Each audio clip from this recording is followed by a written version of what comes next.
The Basilisk.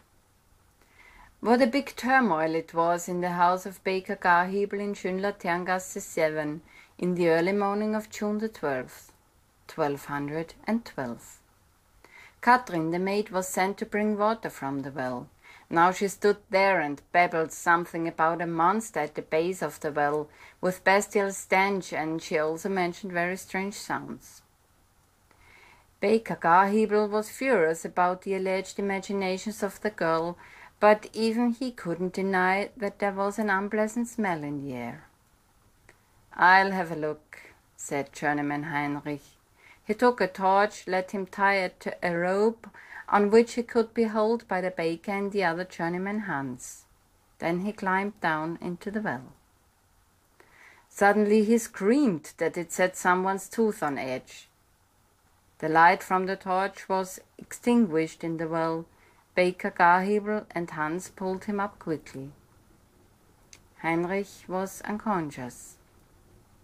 They opened his shirt and fanned fresh air to his face. Finally he awakened. "A monster," he babbled. "Disgusting. The head of the cock, the body of a toad, a tail so long and scaly, and it wears a crown of bright red stones, and it stinks." Then he fainted again.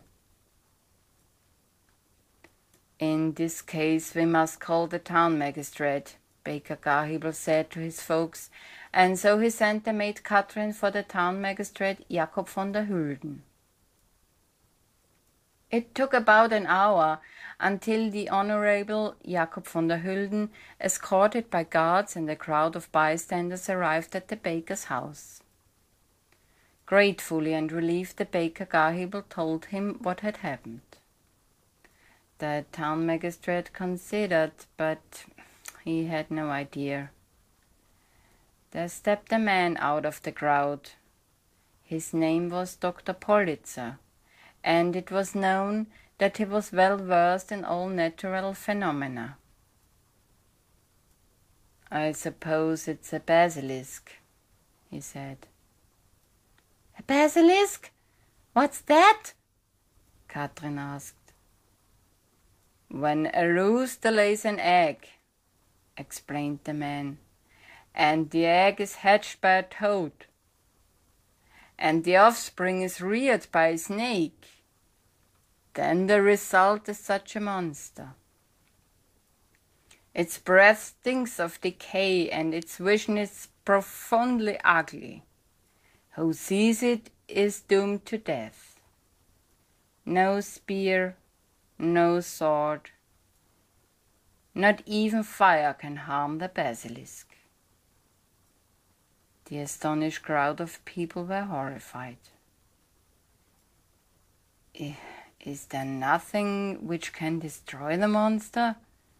Garhebel asked, already afraid that he had to give up his house. Yes, there is a possibility," replied the doctor. "One must dare to climb down with a mirror. When the beast is confronted with its own ugliness, it will explode." There was dead silence. Finally, journeyman Hans said, "Let me try it." He turned to the baker and continued, "And if I can make it, would you allow me to marry your daughter Anna?" Well, Garhebel knew that they both were in love, but he couldn't give his agreement so far because a journeyman wasn't an adequate marriage for his daughter. But under these circumstances, so he nodded. Quickly the wall mirror was brought out of the baker's house. Hans was tied to a rope. Anna put a little wax in her fiancé's ears. Then the brave climbed down into the dark well. Like a shield, he held the mirror in front of him. Suddenly, the fox heard a horrible, heart-rending scream let out by the basilisk, and a deafening bang.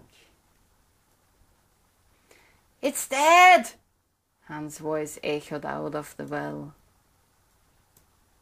Safely, although a bit hard of hearing in spite of the earplugs, Hans, to the cheers of the crowd, climbed out of the well. Unfortunately, Heinrich the journeyman, who had seen the basilisk, died the same day. Garhebel and his fox filled the well with stones and earth. And pretty soon, the brave Hans married Anna.